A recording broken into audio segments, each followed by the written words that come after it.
Blue ocean strategy का apply. Can you go back to the slide? Yeah. Can you explain again? Sir जितने भी जैसे मान लो इस साल 100 बिजनेस नए आए तो 100 में से 86 बिजनेस रेड ओशन स्ट्रेटेजी को फॉलो करते हुए आते हैं। प्राइस वॉर, कस्टमर का जो सेगमेंट है वो फिक्स्ड है, ये मान लीजिए, और सिर्फ 14% ब्लू ओशन स्ट्रेटेजी को लेके आया था। ब्लू ओशन स्ट्रेटेजी समझेंगे आगे क्या है, बट आपको पहले इसका इंपॉर्टेंस बताऊं। उसके बाद आगे चलते हैं, इन 86% के पास टोटल मार्केट का सिर्फ 62% रेवेन्यू होता है और इन कंपनीज के पास 38% होता है, भले वो नंबर्स में कम है। और प्रॉफिट देखने जाए तो इनके पास प्रॉफिट कम होता है, इनके पास प्रॉफिट ज्यादा होता है, क्योंकि इन्हें कोई फर्क ही नहीं पड़ता कंपटीशन से। They are making competition irrelevant. Examples देखेंगे, केस स्टडीज देखेंगे। अब ब्लू ओशन स्ट्रेटेजी को फॉलो करने के लिए आपके पास 4 स्टेप्स हैं: eliminate, reduce, raise and create. सबसे पहला एलिमिनेट। ऐसे फैक्टर्स या ऐसे सर्विसेज जो आप कंपनीज को दे रहे हो या आपके कस्टमर्स को दे रहे हो, कंपनीज कस्टमर्स को दे रही है, कौन सी चीजें वो आप देना बंद कर दे रहे हो? ऐसा हो सकता है? क्या ऐसा हो सकता है? हम कस्टमर्स को 10 चीज दे रहे हैं, हमारा कॉम्पिटिशन भी 10 दे रहे हैं, पर हम आज से 2 चीज देना बंद कर दें। साहब તમારા બધા કોલેજ વાળા બેગ્સ આપે છે, તમે બેગ આપવાનું બંધ કરી દો તો શું ફરક પડી શકે? That is eliminate.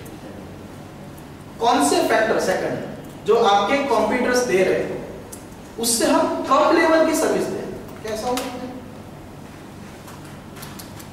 आपके कॉम्पिटिटर सपोज जो चीजें दे रहे हैं उनका स्तर ये है और आप उनसे नीचे के स्तर की सर्विसेज प्रोवाइड करो, ऐसा हो सकता है? Yes, it is possible, provided उसकी जो वैल्यू प्रपोर्शन है कस्टमर का उसमें डिफरेंस नहीं होता। थर्ड, कौन सी चीजें हैं जो आपकी इंडस्ट्री इतना दे रही है लेकिन आप इतना दे सकते? और फोर्थ सबसे इंपॉर्टेंट, जहां पर हम सही में स्विमिंग पूल से ओशन में जंप करेंगे, कौन से फैक्टर जो अभी तक आपके किसी भी कॉम्पिटिटर ने सोचा ही नहीं जो हम सर्विस प्रोवाइड कर सकते? That is the fourth. Eliminate, reduce, ये 2 चीजें हैं, that is for cost reduction. Raise and create is for differentiation, value addition. और जहां पर दोनों का इंटरसेक्शन होता है that is basically blue ocean strategy, जहां पर हम कॉस्ट को एलिमिनेट और रिड्यूस करते हैं क्योंकि फैक्टर्स निकाल दिए, इंडस्ट्री के स्टैंडर्ड से हमने फैक्टर्स भी कम दिए, इंडस्ट्री के स्टैंडर्ड से हमने फैक्टर्स ज्यादा दिए और ऐसी वैल्यूएशन दी जो कस्टमर ने या आपके कॉम्पिटिटर से कभी सोची नहीं और अनटैप्ड मार्केट में। So this is basically value innovation. Example, video game generally parents prefer नहीं करते। सोनी का प्ले स्टेशन और माइक्रोसॉफ्ट का एक्सबॉक्स। अब किसी भी किड को पूछो ये दो उनकी जुबान पे क्या होता है, उनके कस्टमर कौन? मेल, दादी रमे, दादी वीडियो गेम रमे ना, मेल, और मेल में भी यूथ और उसमें भी सभी यूथ नहीं, तो मार्केट सेगमेंट फिक्स्ड। इन्होंने क्या किया? Serious gaming, violence, high speed processor, PS2 आया, PS3 आया, PS4 आया, हर बार ये कीबोर्ड, ये ग्राफिक्स, ये वो इतना फंक्शन डाल देते हैं, हद नहीं किसकी कोई।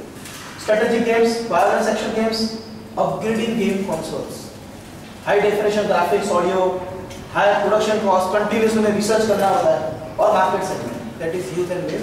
उनको मानते कि स्विमिंग पूल इतना करते हैं, सालों से ये चलता है। इसके बीच में निंटेंडो है, सुना किसी ने निंटेंडो का नाम? That is also game console. चलो पहले निंटेंडो को समझते हैं, उसने क्या किया।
क्या आपने सीरियस गेमिंग देखी?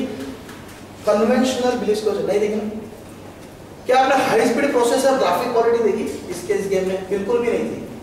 ठीक, निंटेंडो ने 12 साल पुराने चाइना से सेकंड हैंड प्रोसेसर 12 साल। सोनी एक गेम कंसोल बेचता है ना, उसमें जो उसकी प्रोडक्शन कॉस्ट है ना, 100 रुपए प्रोडक्शन कॉस्ट है, और वो बेचते हैं 83 में। हर गेम कंसोल बेचने पे उसको 17% का लॉस है, बट वो कमाते हैं थ्रू गेम्स। गेमिंग इंडस्ट्री की स्ट्रेटेजी है कि कंसोल पे लॉस करो लेकिन गेम्स में प्रॉफिट। तो को कॉन्स्टेंटली नए गेम्स नए रिसर्च करना होता है, वेरएज ये 300% प्रॉफिट। क्या किया इन्होंने? सब चीजों को निकाल दिया। देखो हाई स्पीड प्रोसेसर निकाल दिया, वायरलेस निकाल दिया, अपग्रेड की जरूरत नहीं, कोई डेफिनेशन नहीं, कोई हाई डेफिनेशन नहीं, ऑडियो नहीं, कुछ भी नहीं, नथिंग। अब क्या हुआ देखते हैं इसको। No hard disk, no DVD player, no high definition graphics, कुछ भी नहीं। वीक कनेक्टिविटी, ऑनलाइन कनेक्टिविटी थी, कंपैरेटिवली लोअर स्पीड प्रोसेसर्स। क्या किया इन्होंने? सबसे पहले उन्होंने सोचा कि बरसों से इंडस्ट्री की बिलीफ क्या है, मार्केट सेगमेंट स्विमिंग पूल की साइज है। उन्होंने सोचा कि इस स्विमिंग पूल से बाहर कैसे निकले, तो ऐसे कौन से नॉन कस्टमर्स है जो हो सकता है हमारी प्रोडक्शन सर्विसेज को कंज्यूम करें। तो what they targeted, young male and female. यहाँ पर यूथ तो है ही नहीं, बट हर एक बच्चा, हर एक जवान बच्चा इस तरह के सीरियस गेम नहीं खेलता। 50% करते, 50% नहीं करते। तो दे आर कैजुअल गेमर्स, उनको टारगेट किया आगे अंदर। उसके बाद यंगर किड्स, 5 साल का बच्चा भी जानता है कि उसको स्वाइप किया जाए, तो वो उतना अच्छे से नहीं समझता, बट 5 साल का बच्चा को ये पता चला कि मैं स्वाइप करूँ तो गेम चलता। उसके बाद इवन ग्रैंड पेरेंट्स भी खेल सकते बच्चों के साथ। Yes or no? तो क्या किया सोनी और माइक्रोसॉफ्ट जो यहाँ पर गला काटने वाले कंपटीशन लड़ रहे थे, इसने इग्नोर कर दिया एंड दे स्टार्टेड उस चीजों को एक्सप्लोर किया जहां तक अभी कोई गया ही नहीं, and thereby making competition irrelevant. उन्हें कोई फर्क ही नहीं पड़ता मार्केट शेयर में बस आए। ये कस्टमर्स ये कभी नहीं लेंगे। हाँ, ये कस्टमर ये ले सकते नहीं ले सकते। कैंडी क्रश हो रहा है ना, कैंडी क्रश। हाँ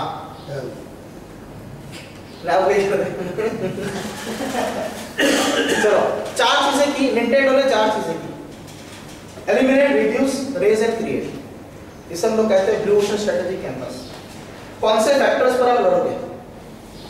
गेमिंग इंडस्ट्री के सारे फैक्टर्स इन्होंने चार्ट्स पर रख दिए।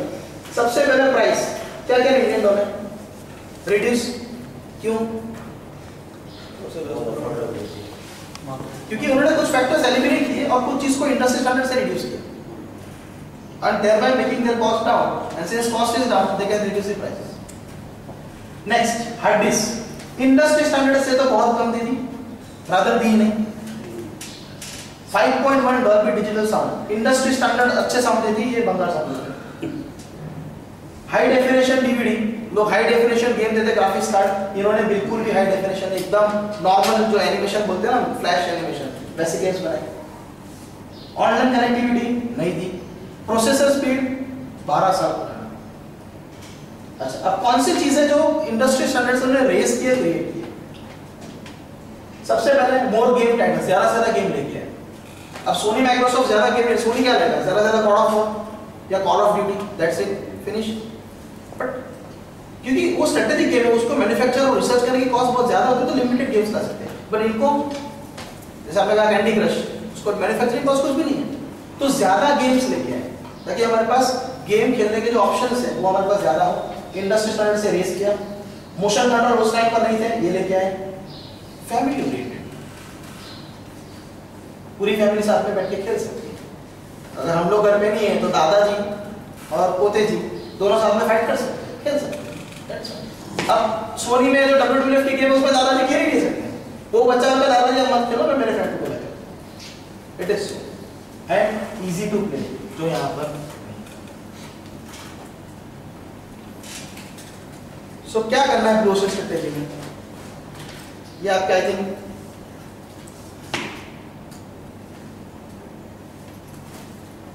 मैंने पहले जनरिक स्ट्रेटेजी इसीलिए बनाई, either you can go for cost leadership और you can go for differentiation. But blue ocean strategy challenge करता है कि दोनों एक साथ पॉसिबल है।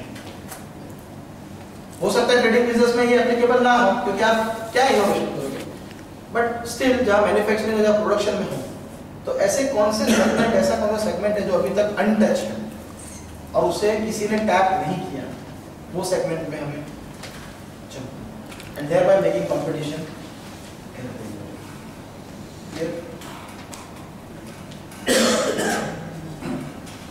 अभी मैं कुछ एक और एग्जांपल देने के लिए मैं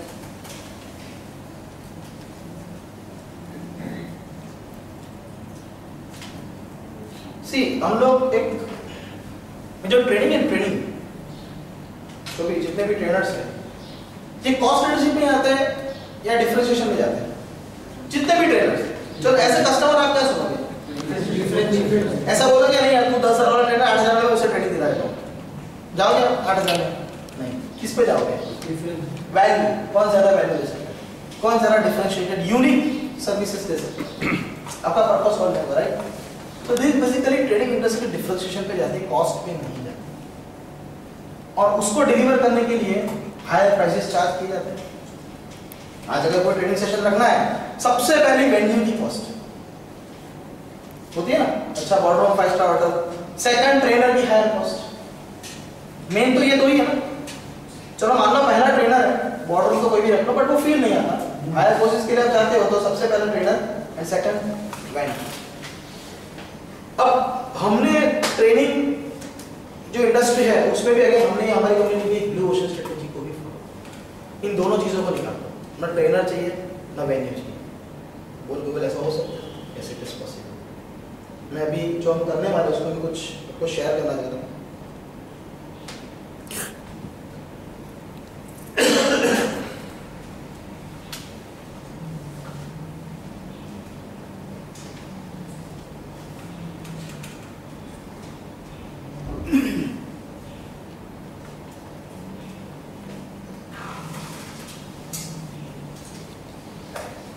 दिस इज ऑनलाइन मॉड्यूल जो हम लेके आ रहे हैं आपके टैबलेट, आपके आईफोन और आपके पीसी से आप सारे सेशंस को एक्सेस कर सकते हैं, ईच एंड सर जो भी आपने देखा वो सब है इसमें।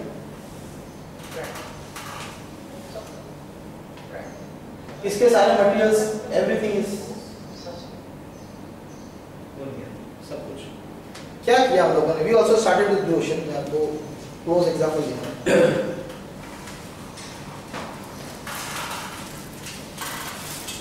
ये हमारा ब्लू ओशन कैनवास, 4 चीजें हमने की। सबसे पहले eliminate and reduce for lowering cost and third raise and create. सबसे पहले हमने क्या एलिमिनेट किया, ट्रेनिंग रूम को निकाल दिया कि हमारे बिजनेस के लिए जो अभी मैंने आपको मॉडल दिखा है उसमें ट्रेनिंग रूम की जरूरत है, 5 स्टार होटल की जरूरत है। ट्रेनर ना हो तो ट्रेनिंग सेशन हो सकता है, अब हो सकता है नहीं हो सकता। अब ट्रेनर घर पे सो रहा है और सब्सक्रिप्शन वेबसाइट पे चल रही है।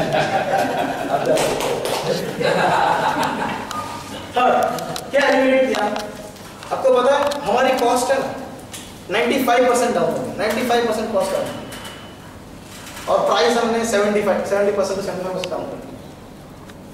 Same reduce, multiple training possible थी, अब यहां से रिड्यूस हुआ। मल्टीपल ट्रेनिंग पॉसिबल, एक ट्रेनर कितनी ट्रेनिंग कर सकता है? ट्रेनर को छोड़ो, एक कंपनी एक ट्रेनिंग से एक टाइम पर एक ट्रेनिंग करा सकती। सभी प्रोडक्शन वाले अगर 0 डिफेक्ट्स की ट्रेनिंग में चले गए तो प्रोडक्शन कम करेगा और 2-3 बार अगर ट्रेनिंग रखो तो कॉस्ट भी तो डिबेट आएगा। हां मान ही निकलेगा, डिबेट कर जाएगा। Next repeat and revise. एक बार आपने पढ़ लिया, जरा सा एक या 2 बार फोन उठाएगा ट्रेनर, आपको पूरा आवाज पड़ेगा। इसमें तो आप जब चाहिए जितनी बार चाहिए 10 बार 20 बार 25 बार नया एम्प्लॉयर तो भी टेंशन नहीं। इसे हमने रेस किया। टॉपिक्स ट्रेनिंग कंपनी में क्या होता है, जनरली जो मेन हेड होता है ना वो अगर सेल्स का होता है तो पूरी कंपनी का जो फोकस है वो सेल्स ट्रेनिंग पर ही रहता है, या तो कहीं और से बाहर ऑथर सब कॉन्ट्रैक्ट करके देखा। बट यहाँ पर टॉपिक का कोई नहीं, कोई भी ऑथर्स को हायर करके उसके वीडियोस दिस आवर, मैं आपको एग्जांपल दे रहा हूं, बिजनेस एरिया यहां से क्रिएट, यहां पर आके बाकी ट्रेनर रुक जाते हैं। ये वो फैक्टर्स है जो सही में ब्लू ओशन में हमारी कंपनी को चलते हैं। बिजनेस एरिया, एक ट्रेनर के ज्योग्राफिकल एरिया क्या होती है, 1 2 3 सिटी। अब दूसरी सिटी में क्या, तो पहली सिटी तो बंद ही होगी, साइमल्टेनियसली चल रही, आइदर और। Next, learn at your own time, trainer के टाइम पे जाना पड़ेगा। ट्रेनिंग जब करते हो तो सभी एम्प्लॉइज को उसी टाइम पे जाना पड़ेगा, आपके पास आपका अवेलेबल टाइम नहीं, जबकि हमारे केस में you can learn at your own time. Own learning speed, training session क्या होता है, अभी जैसे ये केस हुआ तो मुझे थोड़ा सा फास्ट जाना पड़ा, टाइम कॉन्स्टेंट, सबको ऑफिस पहुंचना है, यहाँ पर प्ले, पॉज, रिवाइंड, वापस देखो, जिस टॉपिक चाहिए उस टॉपिक को पिक करो, और उसके बाद एनीवेयर में वर्चुअली आप कहीं से भी सीख सकते हो। वर्चुअली ट्रेन में जा रहे हो, 10 घंटे का सफर है, डबल लगा दो। तो दिस इज ब्लू ओशन, आपको मेरा एग्जांपल दे रहा हूं। We also started with blue ocean. क्या डिफरेंस है दोनों में? रेड ओशन स्ट्रेटजी में क्या करता है, compete with each other in existing market, और ब्लू ओशन स्ट्रेटजी कहां फोकस करती है, क्रिएट अनकंटेस्टेड मार्केट स्पेस, ऐसी जगह पर जाओ जहां तक अभी तक कोई भी गया ही नहीं। यहां पर बीट द कंपटीशन, यहां पर make competition irrelevant. Red ocean में डिमांड कस्टमर सेगमेंट फिक्स्ड ऐसा माना जाता है और उसी को एक्सप्लॉइट किया, यहां पर create and capture new demand.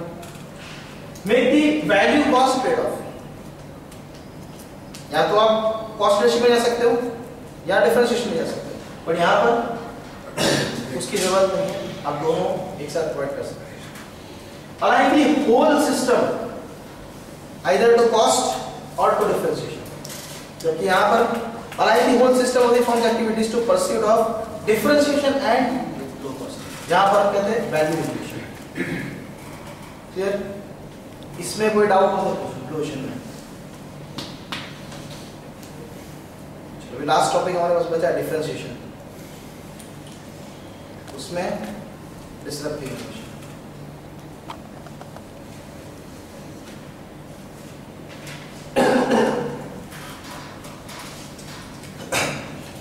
Customer को वैल्यू देने के लिए हमें कंटिन्यूअसली हमारे प्रोडक्ट्स एंड सर्विसेज में इंप्रूव करना पड़ता है, यस और नो? कंटिन्यूअसली करो पड़े सर, बाजा आपको कार एसी लाओ पड़े, परंतु इसे बस सर्विस चालू करना पड़े, and number of things and that goes on. That is basically sustaining innovation, that is not disruptive innovation. Sustaining innovation existing products and services में थोड़ा सा वैल्यू एडिशन होता है, थोड़े से चेंजेस होते हैं। फॉर एग्जांपल आपके घर का टीवी है, वो पहले 16 किलोहर्ट्ज का कर लगा था, अभी 32 किलोहर्ट्ज का कर लगा। आपका मोबाइल है, वो पहले ड्यूअल पर था, अभी क्वाड पर आ गया। फॉर एग्जांपल डिसरप्टिव इनोवेशन क्या करते हैं, पूरे मार्केट के स्ट्रक्चर को ही चेंज कर देते हैं, that is disruptive innovation. Traditionally ऐसा था कि जो प्रोडक्ट्स एंड सर्विसेज बहुत कॉस्टली थे, बहुत टेक्निकल नॉलेज था, इजीली एक्सेसिबल नहीं थे, और कुछ पर्टिकुलर पॉपुलेशन या ग्रुप ऑफ पर्सन ही उस प्रोडक्ट्स एंड सर्विसेज को कंज्यूम कर सकते। डिसरप्टिव इनोवेशन ऐसी टेक्नोलॉजी लेके आता है जिससे कि जो लिमिटेड लोग थे उसी जगह लार्जर नंबर ऑफ पॉपुलेशन को एड्रेस कर सके, जो बहुत कॉस्टली था उसे एकदम लोअर प्राइस में दे सके, और जो बहुत कॉम्प्लिकेटेड था उसे बहुत simple. That is basically disruptive innovation. अब आपके बिजनेस में यदि ऐसा कोई डिसरप्टिव इनोवेशन आ गया तो हो सकता है आपकी पूरी प्रोडक्ट लाइन ही बन जाए, बिजनेस भी बन जाए। ऐसा हुआ है कई बार, पिछले 5-7 साल पहले देखो तो अचानक से टेक्नोलॉजी आई तो बहुत सारी इंडस्ट्री को लॉस भी हुआ। तो सस्टेनिंग इनोवेशन और डिफरेंशिएशन इनोवेशन में फर्क जानना जरूरी है, और आपकी आइस आंखें खुली रखने की क्या कोई डिसरप्टिव इनोवेशन है। हो सकता है डिसरप्टिव इनोवेशन नए मार्केट्स भी ओपन कर दे। 2000 से 2005 में जब वेबसाइट्स बनती थी आनंद जी, और वहां पर जब वीडियो रखना था, हर कोई नहीं सकता वीडियो वाली वेबसाइट, बहुत बड़ी, जैसे बोलते हैं ना टाटा बिरला हमारी जैसी बात, वीडियो है वेबसाइट पे, ऐसा था। बहुत कॉस्टली था, लार्जर नंबर ऑफ पॉपुलेशन उसे एक्सेस नहीं कर सकते थे, एंड थर्ड बहुत कॉम्प्लिकेटेड था क्योंकि कोडिंग है। 2005 में यूट्यूब आया, that is disruptive innovation. Cost zero हो गई वीडियो अपलोड करने की, जीरो, लिटरली जीरो, जाओ अपलोड हो गया। सेकंड, जो उसकी प्रोसेस थी, जो कॉम्प्लिकेशन थी, निकल गई, पाथ सिलेक्ट हो गया। And third, limited business owners कर सकते थे, अभी तो कोई भी वीडियो अपलोड करके उसका एम्बेडेड कोड अपने वेबसाइट में रख सकता है, yes or no? That is basically disruptive innovation. तो जहाँ पर वीडियो कोडर्स और सब बैठते थे, तो 2005-6-7 में जो IT इंडस्ट्री में रिसेशन आया, 2001 में आया, उसके बाद 6-7 में और अभी रादर चल रहा है। That is only because of this, क्योंकि इतने सारे डेवलपर्स जाएंगे कहाँ? That is destructive innovation. अब उससे फायदा क्या क्या हुआ? वीडियो बनाने वाली कंपनी ने उसे देखा और उन्होंने वीडियो हाउस खोल दिए, क्योंकि अब वीडियो की डिमांड बढ़ गई। अपॉर्चुनिटी भी ला सकता है, थ्रेट्स भी ला सकता है।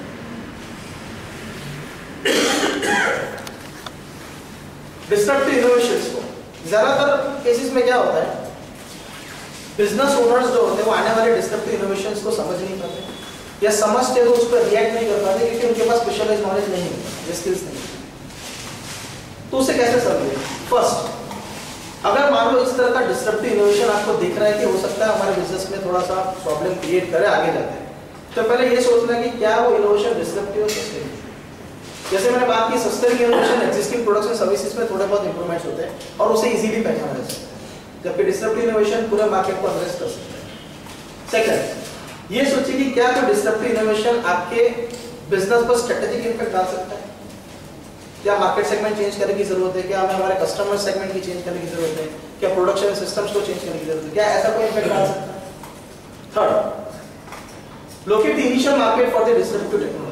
पहले सोचो कि कौन से प्रोडक्ट पर सबसे पहला हमारा इंपैक्ट आएगा। हम जो प्रोडक्ट सर्विस दे रहे हैं उसमें डिस्ट्रप्टिव इनोवेशन का कौन से प्रोडक्ट पर ज्यादा इंपैक्ट है। ऑन द कॉन्ट्रेरी, बाकी पॉइंट्स पे ये सोचना है कि क्या हम डिस्ट्रप्टिव इनोवेशन क्रिएट कर सकते हैं, या एग्जिस्टिंग डिस्ट्रप्टिव इनोवेशन किसी और ने क्रिएट कर लिया उसे हम हमारे बिजनेस में इंटीग्रेट कर सकते हैं ताकि न्यू मार्केट्स ओपन हो।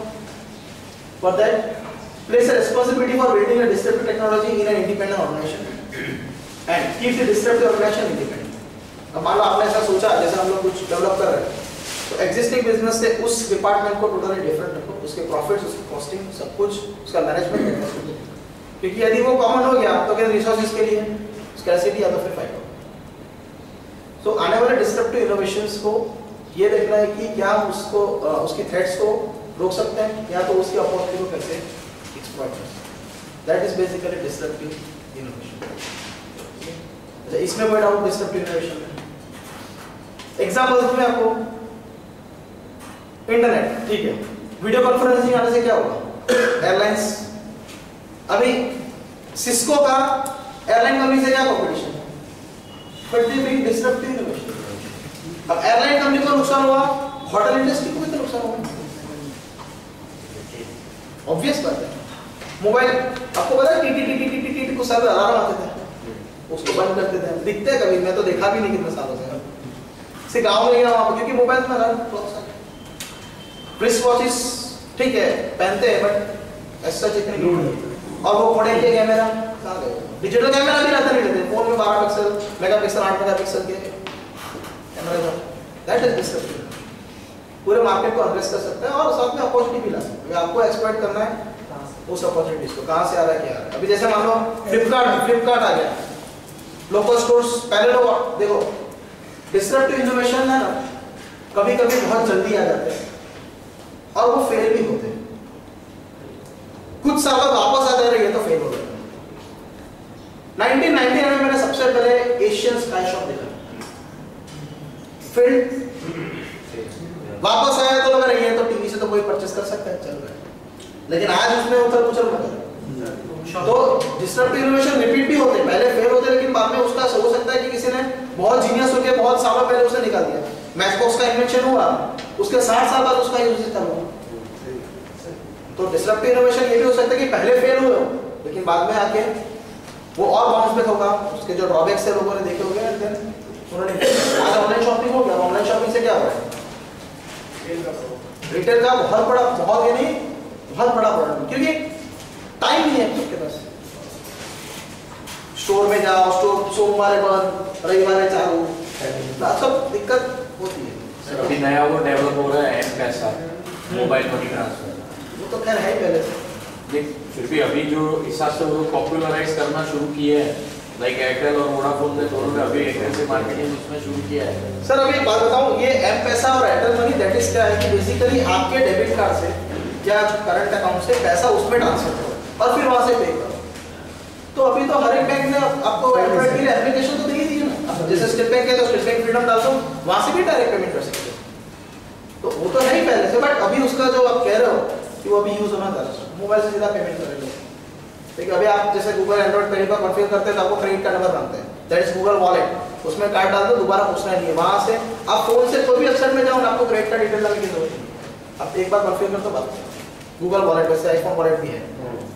और यूएस में तो स्टार्टिंग में वॉलमार्ट में जाओ, सेल्फ चेकआउट सुना होगा शायद आपने, उसमें क्या आपने प्रोडक्ट्स एंड सर्विसेज ले ली, सीधा वहां से पेमेंट कर दो और चेकआउट, आपको लाइन में directly pay from your iPhone. Bank में हो रहा है कि जिसकी आप यूनिट यूज करो उसकी एलआईसी ना उसका जनरल इंश्योरेंस, मतलब वो भी माइंड में वो प्रायोरिटी आ गई, सभी एक ही जगह चाहिए। ठीक, जो वो तो और सीसी देने वाला हमेशा वो तो क्या प्रॉब्लम कर रही है वैसे ही ओपन करेंगे तो वो करेगा सर। चलो अभी 5 स्ट्रेटजीज हमने देखी, उसको क्विकली रिवाइज कर लें। सबसे पहले choosing path to competitive advantage, कौन से रास्ते पे चलोगे, कॉस्ट लीडरशिप, डिफरेंशिएशन या फोकस स्ट्रेटजी। जो भी सोची उस स्ट्रेटजी को ही अप्लाई करना। हो सकता है आपके डिपार्टमेंट के लिए आपको अलग स्ट्रेटजी रखो, बट आपकी पूरी ऑर्गेनाइजेशन को उसी में आपको कॉस्ट लीडरशिप में आपका ज्यादा फोकस करना होना चाहिए, इंटरनल रिफॉर्म्स, और डिफरेंशिएशन में आउटवर्ड फेसिंग, मार्केट समझना है, क्रिएटिविटी लानी है, और फोकस में स्पेशलाइज्ड नॉलेज की वजह से उस पर्टिकुलर मार्केट सेगमेंट को हम अच्छे से सर्व करते। Tasty vada pav example, McDonald's सब जगह पर उसके एरिया में वो टेस्टी करता है एग्जांपल। ठीक है, नेक्स्ट हमने देखा गेम थ्योरी, एंटिसिपेटिंग फ्यूचर में, साइमल्टेनियस और स्टेप बाय स्टेप। ठीक है, नेगोशिएशन के केस में आप जब नेगोशिएशन करने जाओ, हम चले जाना है रहा नहीं जाना, पहले सोच के जाओ वो क्या क्या देगा और उस पर क्या क्या खिल्ली मारेगा, उस पर कौन से कौन सा सारा आउटकम्स लिख के जाओ और उसके बाद नेगोशिएशन में बैठो, पूरा पूरा ready. Third, value discipline model. 3, operational excellence. Second, cost price war. Second, product leadership, differentiate products. And third, customise services. किसी एक को प्राइमरी बनाओ और बाकी को मैं आपको एवरेज परफॉर्म करेंगे। ब्लू ओशन स्ट्रेटेजी, अभी जो हम सोचते हैं कि भाई ये स्विमिंग पूल है, उस समय कहाँ जंप करना है, ओशन, जिसकी कोई लिमिटेशन।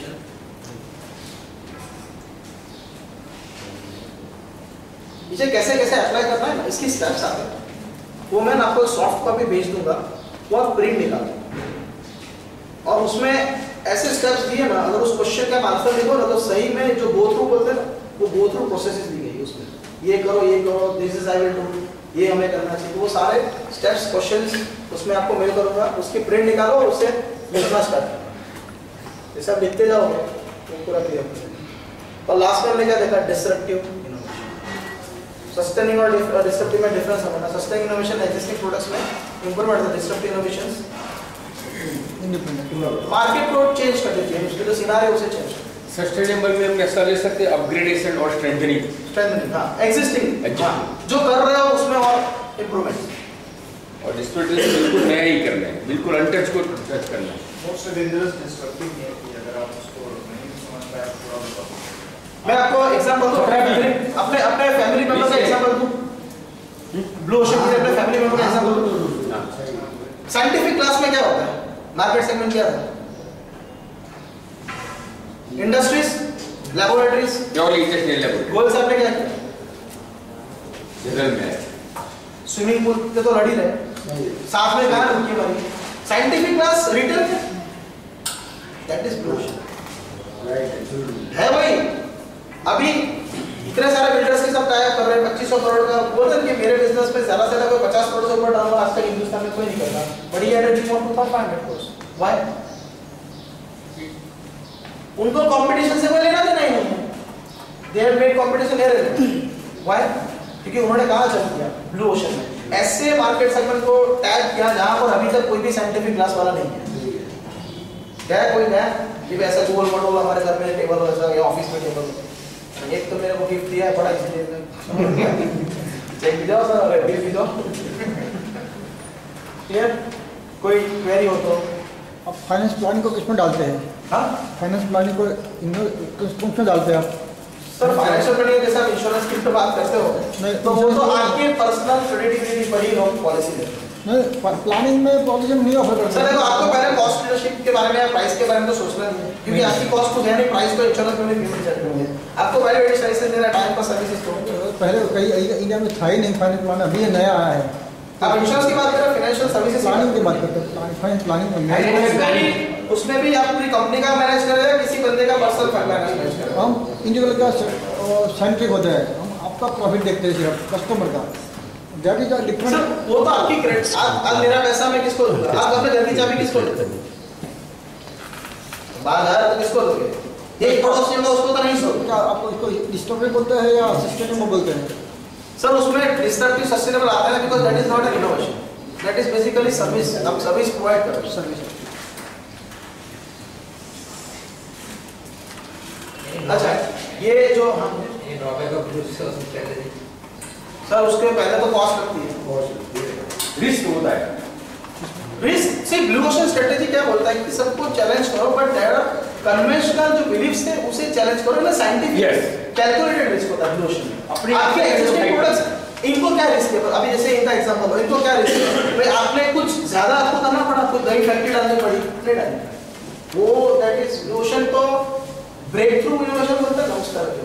कभी ना सोचा हो किसी ने सोलर सेल के केस में कॉस्ट तो लग ही रहा होगा, इनिशियल तो लगा होगा, मगर वो पर नहीं, मैं नहीं समझता कि इतनी कॉस्ट लगी होगी। नहीं लगेगा। हाँ वो तो खैर वो R&D की कॉस्ट है। हाँ हाँ R&D Yes, you said that we also told you also strategy and advantage. So there are, you can say Limitations. limitations of your strategy, Blue Ocean strategy. हाँ Yes, मैंने आप- लिमिटेशंस बता था। ये- हाँ अब लिमिटेशंस में ऐसा है कि मान लो सबका जॉब सुबह मिला आपको नहीं मिलेगा वो नहीं मैं बता दूं ना। Fact.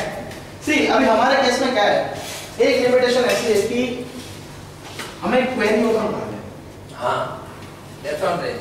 Query or any pop-up जो आते हैं हमारे आते हैं वो नहीं करेंगे ना। आपने बोला ना कई प्रोडक्ट 10 साल पहले आई थी, पहले बेस सुनो, बाद में वो डेवलप हुई। उसके लिए हमने ऑनलाइन वेबसाइट पे एक फॉरम डेवलप किया है। उस फॉरम पे जब आप कोई क्वेश्चन पोस्ट करते हो तो हर 100 यूजर्स पे एक CRM बिठाए, कस्टमर रिलेशनशिप मैनेजर, हर 100 यूजर्स पे, और आपको असाइन भी किया जाएगा कि इस बंदे आपको किससे कांटेक्ट करना है, उनको ईमेल करना है and you can ask questions.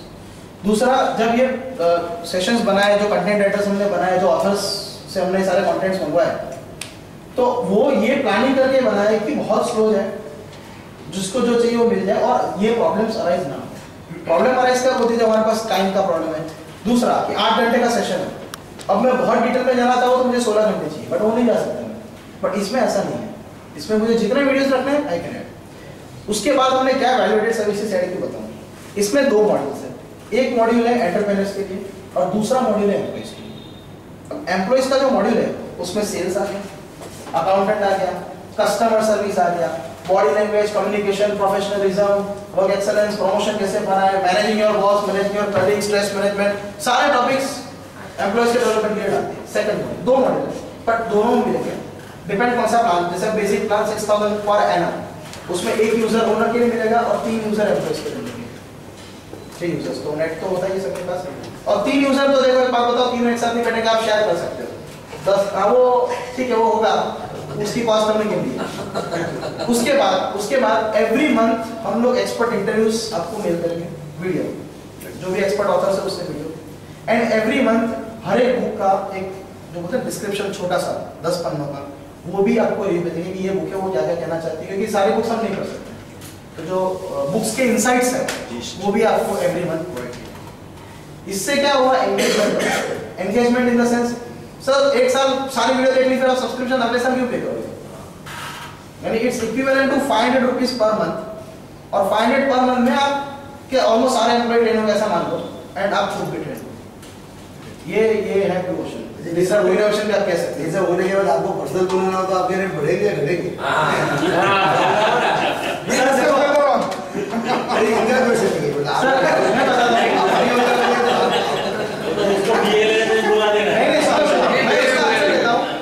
Basically हम उस फील्ड में जाएंगे ही, फिजिकल ट्रेडिंग फोकस्ड जाएंगे ही नहीं, करोड़ों रुपए दे तो भी नहीं जाएंगे, हम इसी में ही जाएंगे, इसमें ऑनलाइन में। मतलब आप दूसरे ये तो खैर प्रमोद जी ने बोला कि अभी आपको करना है, सबको जगा रहा है, मैं ठीक है मैं आ जाता हूँ।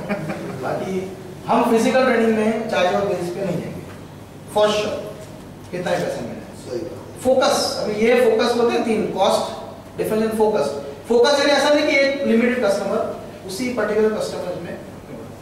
अभी एक रिक्वेस्ट है, वेबसाइट में भी live on 31st of March, 31st of March. और प्री लॉन्चिंग सब्सक्रिप्शंस के लिए मैं रिक्वेस्ट करता हूँ एक थोड़ा सा, एक 6,000 रुपीज रखा है, वैसे 7,500 है, पर प्री सब्सक्रिप्शन में 6,000 रखा है। तो प्लीज सपोर्ट के लिए हमारे पास एटलीस्ट हम स्टार्ट करें जिस दिन 31 मार्च को, एटलीस्ट हमारे पास 50 यूजर्स हो, 50 यूजर्स हो, ऐसा हो जाएंगे तो कोई बात नहीं। बट आपसे सपोर्ट चाहता हूँ कि सब्सक्रिप्शन आप बाय कर दो। अभी कितने मॉडल रेडी है? 15 डेज में रिफंडेबल नहीं लगता है, देख लो एक बार, फिर भी रिफंड चाहिए तो मिल जाएगा। कितना टॉपिक्स कौन सा टॉपिक्स? मैंने 2 मॉडल्स है उसमें, मैंने बताया ना। मैं आपको एंटरप्रेन्योरशिप की मॉडल के सारे डिटेल्स दे देता हूँ, मैं बोल देता हूँ, प्रिंट नहीं लाया।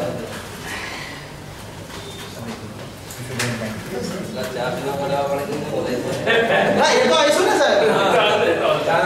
सर देखिए सबसे पहले 15 टूल्स, जैसे मैंने आपको 5 टूल्स बताया ना, ऐसे 15 टूल्स है फॉर डिफाइनिंग योर बिजनेस। सबसे पहले जो भी आपका steering everyone, vision, pyramid of purpose, what, vision, mission, business strategies, 16 strategies है, मैंने आपको 5 दिखाई।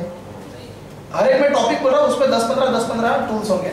Strategy, prioritisation, goal setting, organisation design, leadership styles, emotional intelligence, becoming a leader, purchasing and outsourcing, manufacturing and operations, quality management, marketing strategy, competitive advantage, crisis planning, problem solving, sales technique, effective recruitment, team management, working with different group और structure group, HR problems, communication skills, difficult communication solution, miscellaneous and to management. ये categories है, इसमें 15-15, 20-20, 10-10 अलग-अलग tools होंगे। अगर आप ये tools देखने जाओ तो मोर देन 350 ओनर्स के लिए। वैसा दूसरा मॉडल है एम्प्लॉइज, वैलिडिटी कितनी? अच्छा ये दोनों का 6,000 इज फॉर 1 ईयर, अच्छा उसमें अपडेट ऐसे 7,500 है। इसमें कैसा है, एक प्लान है 5,000 का, जिसमें सिर्फ ओनर्स को ही, ओनर की मॉडल, मुझे मेरे एम्प्लॉइज 2-3 नहीं है, छोटा बिजनेस है। दूसरा 7,500, उसमें एक ओनर को मिलेगा और 3 एम्प्लॉइज को मिलेगा। उसके बाद हायर प्लान है, उसमें आपके ओनर के लिए 3 बड़े मैनेजमेंट में हो और 10 एम्प्लॉइज। अच्छा, और उसके ऊपर किसी को चाहिए तो फिर वो पर्सनलाइज होगा। ये सब इसलिए मैंने आपको बेस्ट बताया कि 1 ओनर और 3 एम्प्लॉइज, वो 5-7 लोग शेयर करके देख सकते हो। और आफ्टर सेल सर्विस के लिए कंटेंट बेस पर एवरी मंथ आपको एक्सपर्ट जो भी इंडस्ट्री में है उनसे इंटरव्यू आधे पौने घंटे का आपको स्पेशल हमारे लिए बनाएंगे। एवरी 100 यूजर एक सपोर्ट पर्सन रहेगा, कुछ क्वेरी वगैरह आती है तो फॉरम भी रहेगा। फॉरम में कैसा होगा कि लोग क्वेरी डालते जा रहे हैं, लेकिन उसमें से 80% क्वेरी तो कॉमन हो जाएगी आगे जाते हुए, उसके आंसर सिमिलर हो जाएंगे, तो वो भी कॉस्ट ऐसे तो हमारी इतनी कुछ लगेगी। और उसके बाद बुक इनसाइट्स रहेगा कि जितने भी अच्छी बुक्स हैं तो उसके इनसाइट समरी, जैसे 100 पन्नों की बुक हम पढ़ नहीं सकते, तो 8-10 पन्ने में आपको उसके इनसाइट्स मिलेंगे कंटिन्यूअस एवरी मंथ। एंड 6,000 यानी 500 रुपए तो हर महीने कुछ भी देना है, पूरे को 4 नाश्ता भी उसकी कॉस्ट इसमें 1 ओनर के और 3 एम्प्लॉय। 3 एम्प्लॉइज। और एम्प्लॉइज के लिए ऐसा नहीं कि ऑलमोस्ट सभी तरह के एम्प्लॉइज हमने कवर कर लिए, चाहे प्रोडक्शन में हो, चाहे मार्केटिंग में हो, चाहे सेल्स में हो, चाहे अकाउंटेंट हो, टैली वैली, एमएस ऑफिस, वो सब भी उसमें, यानी मैं आपको ओवर बता रहा हूँ, वो सब भी उसमें। ये सब कंटेंट साथ में तैयार है और कुछ और है ना सर, पूरी टीम होती है। बहुत ज़्यादा। मेरे तो स्ट्रेटेजिक और आईटी बस 2 है मेरा, बाकी तो सब अलग-अलग ऑथर्स। कितने लोग हैं? 12 अपने तुषार रेड्डी भी है इसमें। इसकी जगह सपोज 6 एम्प्लॉय को चाहिए या 10 एम्प्लॉय सब 3 नहीं लेवानो, મને 6 ને કેવાનો લો 3 જણ સાથે તો વિશ્વાસ નહીં, हाँ तो 6 दिन आपने नहीं, वो तो होगा ही। सारे हिंदी में ना? हिंदी में? हाँ, अभी सारे हिंदी इंग्लिश लैंग्वेज, एकदम बेसिक हिंदी लैंग्वेज, मातृभाषा में राष्ट्रभाषा राष्ट्रभाषा हिंदी इंग्लिश मिक्स। साहेब मातृभाषाમાં ખબર નહીં પડે મરાઠીમાં। नहीं तो इंग्लिश भाषा इंप्रेस कर अंदर ना जाए। तो प्लीज मैं रिक्वेस्ट करता हूँ कि एटलीस्ट आपका सपोर्ट इसमें चाहिए, प्लीज। मुझसे तो बोल दो हाँ है, समझो मिल गया। રજીસ્ટ્રેશન હરીશ के पास करवा सकते हैं, हरीश रजिस्ट्रेशन करवा दे। हरीश को चलो थैंक यू वेरी मच।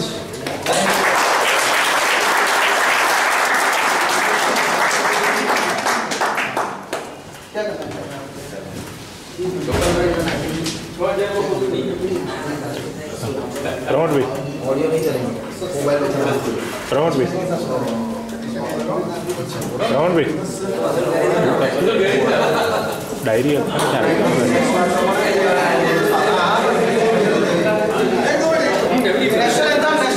एक मिनट।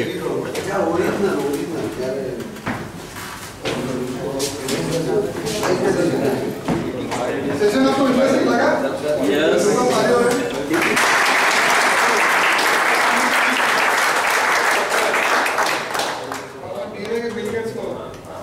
साहब ज़्यादा पंचल साहब है ये हाँ पंडित साहब आ जाओ।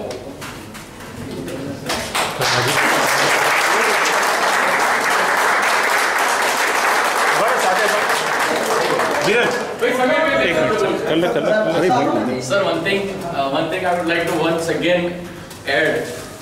આપણે બધા અહીંયા મોજ મજા માટે નથી આવતા. હું ફરીથી કહું છું, આપણે આને પચાઈએ અને અમલમાં મૂકીએ ઇઝ મોર ઇમ્પોર્ટન્ટ. मैं और मैं चाहूंगा कि जो मैं आपको शीट्स दूं वो फिल करके मुझे मेल आने चाहिए. જે કંઈ પણ આપ્યું છે તો એમના મેલ્સ રેગ્યુલરલી આવતા હોય છે. આપણે એમને ફીડબેક આપીએ. વી share this experience with him. C આમાં આપણને પણ ફાયદો છે. અત્યારે કંઈક વસ્તુ જોઈ, કદાચ કંઈક જઈને આપણા ઓફિસમાં જઈને કોઈ એક નવી સ્ટ્રેટેજી વિચારીશું, કદાચ એનો અમલ થઈ પણ જાય અને એનાથી કંઈ સક્સેસ કે ફેલ્યોર આપણે શેર કરીશું તો આપણા ગ્રુપના જ મિત્રને ફાયદો થવાનો. Definitely right. એટલે એવરી ટાઈમ હું ફરીથી બધાને કહું છું કે આપણે અહીંયા મોજ મજા માટે નથી આવ્યા. એટલે અહીંયા આવીને બહુ મજા આવી યાર, મજા કરવા થોડા આવીએ છીએ.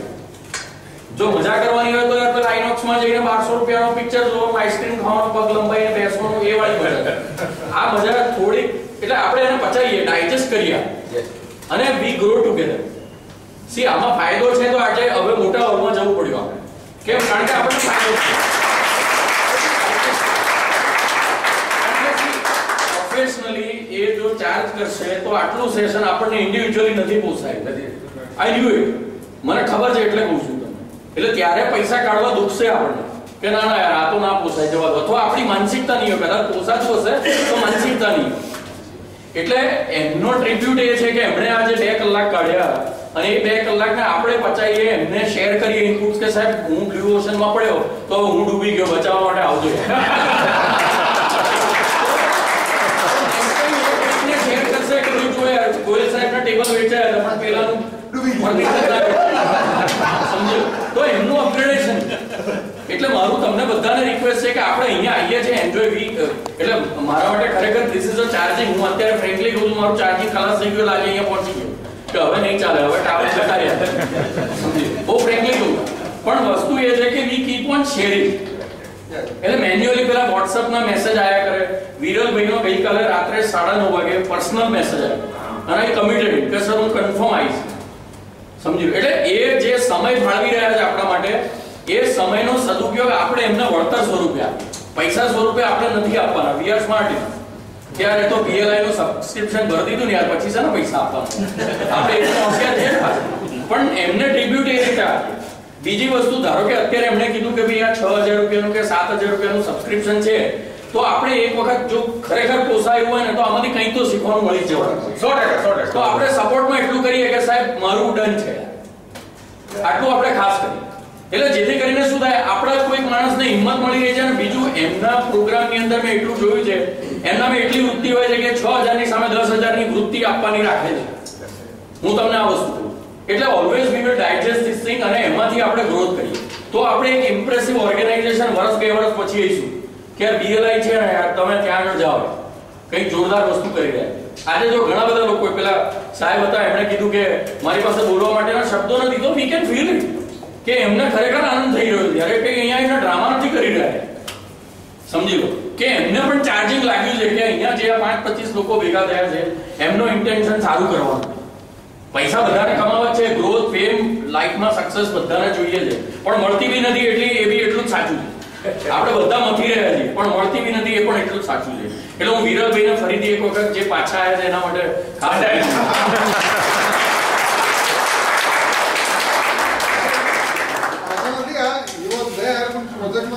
बिजी 31 मार्च की डेडलाइन थी.